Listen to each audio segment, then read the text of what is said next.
Analyse de la pleine lune du 23 mai 2024 à 15h53, heure de Paris.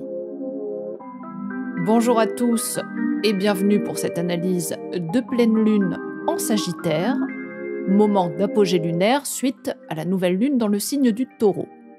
Alors comme nous le verrons par la suite, cette mise en lumière s'inaugure sous l'aune de la conscience et, j'ose l'espérer, riche en horizons plus larges et surtout plus tolérants. Cette lune est sous des énergies mutables, accentuées par l'entrée du soleil dans le signe des Gémeaux, ce qui peut d'une certaine manière nous inviter à sortir d'une sorte de rigidité, de statu quo très difficile à vivre, et surtout dans l'incapacité à nous engager autant individuellement que collectivement vers de nouveaux espaces, autant intérieurs qu'extérieurs. Alors, ne perdons pas une minute et embarquons directement à l'assaut de l'interprétation de cette carte, avec pour boussole notre foi, notre optimisme et, autant que faire se peut, notre quête de sens. Direction le degré Sabian. La pleine lune se trouve sur le 2e degré 55 du Sagittaire. Son degré Sabian nous parle d'une partie d'échec. La dominante est de dépasser nos conflits par des rites de transcendance. Dans le monde des échecs, chaque pièce a un rôle à jouer. Et chaque mouvement est une décision stratégique qui peut changer le cours de la partie. C'est cette complexité et cette profondeur qui font des échecs bien plus qu'un simple jeu, mais une métaphore de la vie elle-même. Alors au niveau individuel, les échecs peuvent d'une certaine manière représenter le miroir de nos propres luttes intérieures. Chaque pièce sur l'échiquier symbolise ainsi une facette de notre personnalité, et chaque coup que nous jouons se veut le reflet de nos désirs, nos peurs et nos aspirations. Le roi, notre ego conscient, est constamment en danger, comme menacé par les forces adverses qui cherchent à le renverser. Et pourtant, c'est précisément dans cette confrontation que nous pouvons trouver l'opportunité d'une sorte de croissance, et dirais-je même de transcendance à nos propres limites. Dans un contexte plus social, les échecs sont comme un terrain d'échange et de compétition, où chaque joueur se mesure les uns aux autres dans un esprit logiquement de fair play et de respect mutuel. Chaque mouvement est une occasion de communication, de dialogue subtil entre les joueurs qui cherchent à anticiper les actions de leur adversaire et à élaborer des stratégies pour atteindre leurs objectifs. Dans cette dynamique, une partie d'échecs se veut un puissant symbole des échanges interpersonnels et de la façon dont nous négocions nos relations avec les autres dans le monde réel. Sur un plan plus philosophique, ce degré nous invite à réfléchir sur la nature même du conflit et de la dualité dans notre existence. Chaque partie est une confrontation entre des forces antagonistes, nous pourrions bien sûr les associer à celles de l'ombre et de la lumière, du yin et du yang, mais c'est aussi un rappel que c'est dans cette tension que réside toute la beauté et la richesse de l'expérience humaine, et que c'est en transcendant ces dualités que nous pouvons trouver un équilibre et une harmonie plus profonde. Les échecs peuvent être donc vus comme une métaphore de la quête de l'illumination, de la réalisation de soi. C'est dans le jeu même de la vie, avec ses défis, ses obstacles, que nous trouvons des opportunités de croissance et d'évolution chères aux Sagittaires. Chaque partie se doit être une leçon, chaque coup une révélation, et c'est en restant ouverts et réceptifs à ces enseignements que nous pouvons nous rapprocher de notre véritable essence et trouver, in fine, la paix intérieure, indispensable pour toute véritable paix extérieure. Dans le signe de feu mutable du Sagittaire, cette pleine lune vient exacerber l'ardeur et la passion pour la découverte, l'aventure et l'expansion. Ce signe, avec son penchant naturel pour l'exploration et la quête de vérité, est le foyer de cette énergie bouillonnante qui cherche toujours à repousser les limites et à embrasser le nouveau. Alors bien sûr, il est crucial de se rappeler que cette phase lunaire est le fruit de la semence plantée lors de la nouvelle lune en Taureau, un signe de terre fixe qui prône la stabilité, l'ancrage, la patience et une certaine dose de réalisme. Ce lien entre la nouvelle lune en Taureau et cette pleine lune en Sagittaire nous rappelle ainsi toute l'importance de trouver cet équilibre entre nos aspirations pour l'avenir et nos racines dans le moment présent. Rappelez-vous que le degré de la nouvelle lune en Taureau nous parlait d'un nouveau territoire à conquérir, d'une invitation à sortir de notre zone de confort pour embrasser le changement. Alors pour ce signe si attaché à sa sécurité et à son confort, cela ne pouvait être qu'un défi de taille. Et pourtant Jupiter, maître de cette pleine lune en Sagittaire, qui venait de former juste peu de temps avant une conjonction avec Uranus en Taureau, nous avons débuté un tout nouveau cycle qui nous poussait à oser nous libérer de certaines de nos attaches, même de manière imprévisible ou soudaine. Cela peut signifier abandonner des sécurités qui nous semblaient autrefois réconfortantes, mais qui peuvent aussi devenir des entraves à notre croissance et à notre évolution. Ces énergies ont pu déjà commencer à s'exercer de différentes manières pour chacun d'entre nous, mais l'essence de l'invitation reste la même. Trouver ce juste équilibre entre l'expansion et la préservation, entre l'audace de l'aventure et le réconfort de la stabilité. La clé est de savoir précisément ce que nous désirons vraiment, ce qui vaut véritablement la peine de garder, autant individuellement que collectivement. Et pour cela, le sens que l'on y donne est fondamental. C'est dans ce dialogue entre le désir d'exploration, d'ouverture et de liberté et le besoin d'enracinement et de connexion authentique que nous pouvons honorer la partie, tel un jeu d'échecs, puisqu'il nous demande de considérer chaque mouvement avec soin et stratégie, sachant que chaque décision que nous prenons peut avoir un impact sur le jeu dans son ensemble. Dans ce grand jeu qu'est la vie, chaque signe apporte sa propre contribution. Chaque phase lunaire offre une occasion singulière de croissance et de transformation. La nouvelle lune en Taureau nous a invités à planter les graines d'une nouvelle phase de notre avenir, à prendre racine dans le sol fertile de notre être et cultiver la patience nécessaire pour voir nos projets grandir et fleurir. À présent, avec cette pleine lune en Sagittaire, nous sommes appelés à élever nos regards vers l'horizon, à embrasser l'aventure avec courage et détermination et à explorer les vastes possibilités qui s'offrent à nous. Alors bien sûr, nous ne devons pas confondre optimisme et excès de zèle, moralité et moralisation, idéal et idéologie. Comme tout signe, le Sagittaire comporte également ses zones d'ombre, et au niveau collectif, cette pleine lune peut venir mettre en lumière des aspects moins reluisants de notre nature humaine. L'expansion à tout prix, notamment au nom de guerres de territoire ou de ressources, et sous la bannière d'idéologie mensongère, en est bien évidemment l'un des reflets. N'oublions pas que malgré la présence d'une majorité d'aspects dits harmonieux, la nouvelle lune posait en toile de fond davantage de complexité, notamment dans son pouvoir d'inertie et de sa grande rigidité. Le plus avec cette pleine lune mutable est sa capacité à se montrer plus souple, plus flexible et surtout plus ouverte à s'engager vers une transformation. Alors nous allons creuser tout ça par l'exploration de la carte et de ses aspects les plus importants, mais n'oublions pas une chose. En Sagittaire, c'est bien l'idée du sens que l'on donne aux choses, le socle même de la direction à prendre. Et ça, c'est plus que conceptuel. Cela nous demande un vrai gros travail de réflexion et de connexion avec notre intériorité.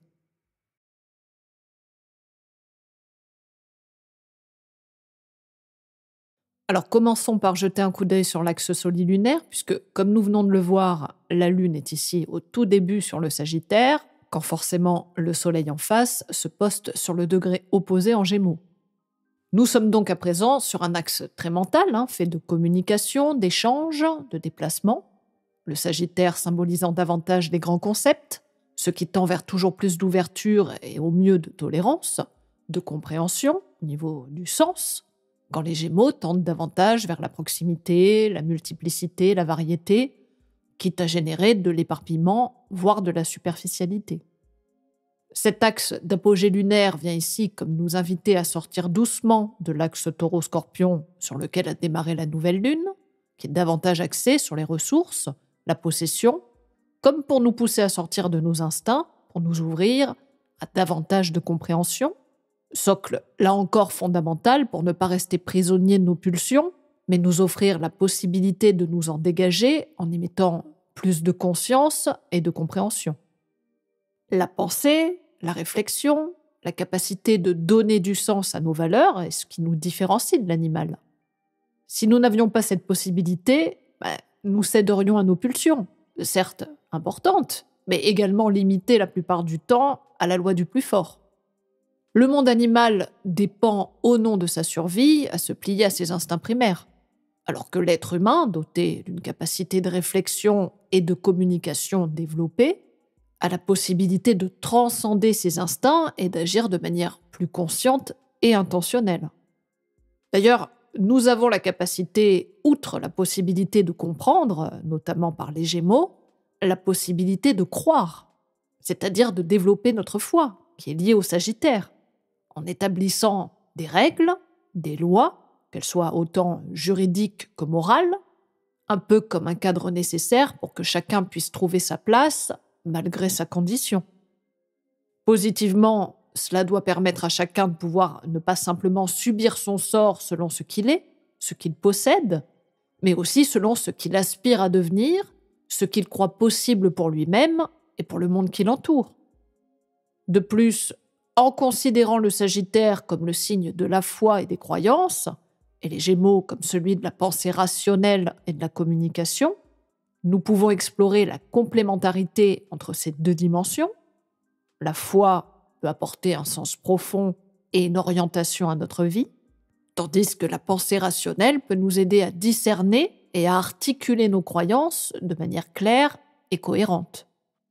Ainsi, cette phase d'apogée lunaire, rien qu'à elle seule, doit nous permettre de nous brancher très consciemment sur cet équilibre, en évitant bien sûr de sombrer de l'un ou de l'autre côté de la balance, mais plutôt de nous harmoniser avec ces complémentarités pour discerner toute la richesse, mais également les défis commencés lors de la nouvelle lune en Taureau. Nous pouvons d'ailleurs observer que le Soleil n'est pas isolé, puisqu'il forme une conjonction avec Vénus et Jupiter, tous deux en toute fin du Taureau. C'est ce qu'on appelle une conjonction dissociée. Mais puisqu'ils sont très proches les uns des autres, nous ne pouvons pas ne pas les prendre en compte. Je dirais même qu'au contraire, cette dissociation vient comme renforcer ce lien entre la nouvelle lune et la pleine lune. Bien sûr, Uranus est également non loin en Taureau, mais étant une planète beaucoup plus lente, nous pouvons prendre en compte ses énergies brusques et imprévisibles, mais dirons-nous, cette influence agira davantage en toile de fond, comme pour continuer ce processus initié depuis la conjonction entre Uranus et Jupiter le 21 avril, également depuis la nouvelle lune, où je vous invite à réécouter l'analyse si ce n'est pas déjà fait, et où j'en parle beaucoup plus longuement. Dans tous les cas, cette planète continue toujours à nous pousser vers toujours plus de changements, notamment en ce qui concerne notre rapport à la matérialité et aux biens de toutes sortes. Vénus, ici conjoint à Jupiter en Taureau, peut bien sûr faire référence à notre désir d'expansion dans le monde de la matière, et forcément, les ressources comme l'argent en font partie. Cette conjonction peut individuellement s'avérer tout à fait bénéfique, notamment si cette dernière se relie harmonieusement à notre carte. Plus collectivement, là encore, nous devons toujours observer les aspects avec plus de hauteur, en évitant de céder aux facilités de toutes sortes. Cette triple conjonction dissociée à l'opposition de la Lune en Sagittaire, dont n'oublions pas Jupiter en a la maîtrise, nous pousse à considérer attentivement la dynamique entre la matérialité et la spiritualité. En cela, nous ne pouvons pas simplement nous borner à vouloir davantage, notamment matériellement, sans nous interroger véritablement sur le sens, la direction et surtout la façon dont nous les utilisons. En cela, la consommation à outrance, le besoin excessif de confort et de sécurité a un prix, mais pas simplement de façon numéraire. Le prix à payer d'un tel souhait ne se joue pas simplement sur ce biais, mais également au niveau de notre conscience, et plus profondément en accord avec nos valeurs les plus spirituelles, avec la morale, et plus largement avec la notion de justice. La justice des hommes est d'ailleurs bien infaillible. Il suffit d'observer combien en ce moment même elle est bafouée, corrompue et bien en deçà de ce qu'elle devrait être. Ainsi, cette configuration astrologique soulève des questions cruciales sur notre rapport à la richesse, à la consommation, aux ressources, et à la spiritualité, dans un monde où les valeurs matérialistes prédominent plus que jamais, notamment dans nos plus hautes sphères. Ainsi, cette opposition vient en essence souligner l'importance de retrouver l'équilibre entre nos besoins matériels et notre quête de sens et de vérité. La Lune en Sagittaire nous pousse à élargir nos perspectives, à rechercher la vérité et la justice, et bien sûr à considérer les conséquences éthiques et morales de nos actions, tout comme celles engagées par ceux qui s'érigent en position d'autorité et de pouvoir. De ce fait, la nouvelle lune commencée en Taureau et trouvant son apogée dans cet axe nous rappelle que la prospérité ne peut être poursuivie au détriment de notre intégrité morale et de notre conscience sociale. Autant collectivement que plus individuellement, nous devons regarder au-delà des apparences, remettre en question ces normes et nous ouvrir vers des idéaux plus élevés. D'ailleurs, le trigone décroissant reliant la Lune et Neptune en Poisson, qui par là même forme un sextile croissant à cette triple conjonction dissociée, vient comme renforcer cette dynamique. Neptune, en tant que planète de l'illusion, de l'imagination, de la spiritualité, de la croyance, amplifie notre capacité à nous connecter avec des dimensions plus élevées de conscience et à percevoir la réalité au-delà des apparences matérielles. Dans cette configuration, le sextile entre Neptune et la triple conjonction vient créer cette opportunité pour canaliser cette énergie spirituelle, notamment vers des aspirations matérielles plus élevées en Taureau. Cela nous invite donc à intégrer la dimension spirituelle dans nos objectifs matériels et à rechercher la prospérité et l'abondance tout en restant alignés sur nos valeurs spirituelles et éthiques.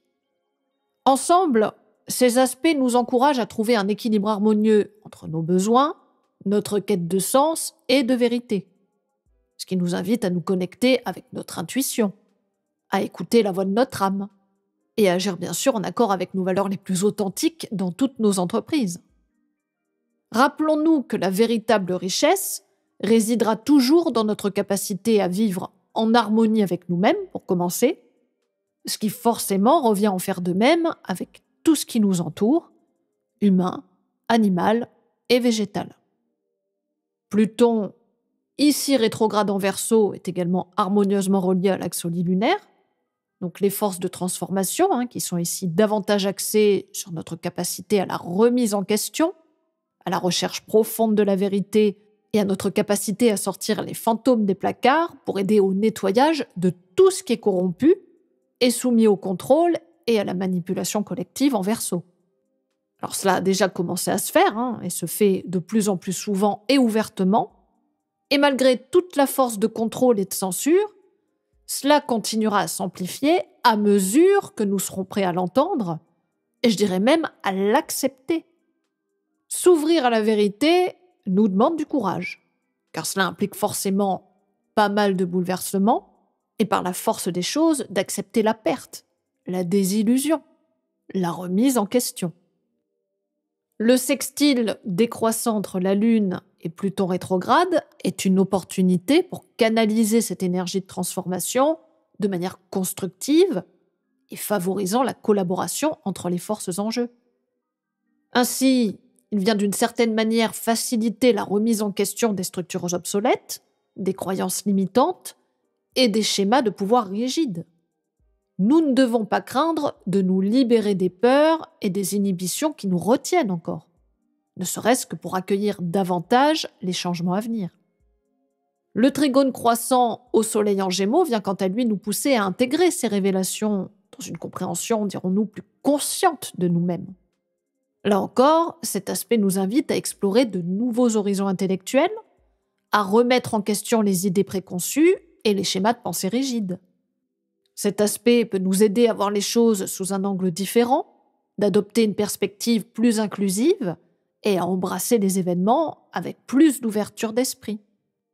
En travaillant avec cette énergie, nous pouvons être inspirés à communiquer de manière plus authentique, partager nos vérités les plus profondes, ce qui peut également nous encourager à être plus curieux et plus ouverts aux idées et aux expériences de toutes parts, ce qui peut ultimement conduire à une croissance personnelle et favoriser cette expansion de conscience. Alors pour le moment, vous pourriez penser que tout ceci est plutôt cool et que rien ne semble véritablement poser de soucis.